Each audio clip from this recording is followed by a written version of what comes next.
அனைத்து சமுதாயத்திற்கும் பொதுவான தலைவராக திகழ்ந்த பசும்பொன் முத்துராமலிங்க தேவரை தமிழகத்துடைய முதலமைச்சராக்க முன்னாள் பிரதமர் நேரு விரும்பியதாக குடியரசு துணைத் தலைவர் சி.பி. ராதாகிருஷ்ணன் நினைவு கூர்ந்திருக்காரு.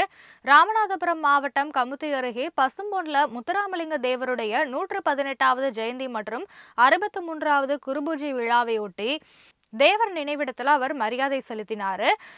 பிறகு செய்தியாளர்களுக்கு பேட்டியளித்த அவரு, தேவர் ஒரு சித்தர் அப்படின்னும் வாய்மை, சத்தியம், கடமைன்னு வாழ்நாள் முழுக்க கடைபிடித்தவர்னு கூறினாரு. கடந்த 24 ஆண்டுகளாக தேவருக்கு தான் அஞ்சலி செலுத்தி வருவதாக தெரிவித்தாரு.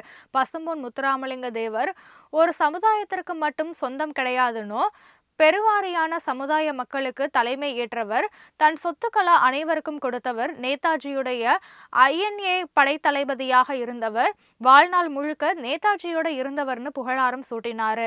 முன்னாள் பிரதமர் நேரு தேவரை அழைத்து முதல்வராக்குறேன் அப்படின்னு கூறிய போதும் கூட அதை ஏற்காமல் நேதாஜிக்கு நியாயம் கிடைக்கும் வரை போராடுவோம்னு தேவர் கூறியதாக குடியரசு துணைத் தலைவர் சி.பி. ராதாகிருஷ்ணன் சொல்லியிருக்காரு.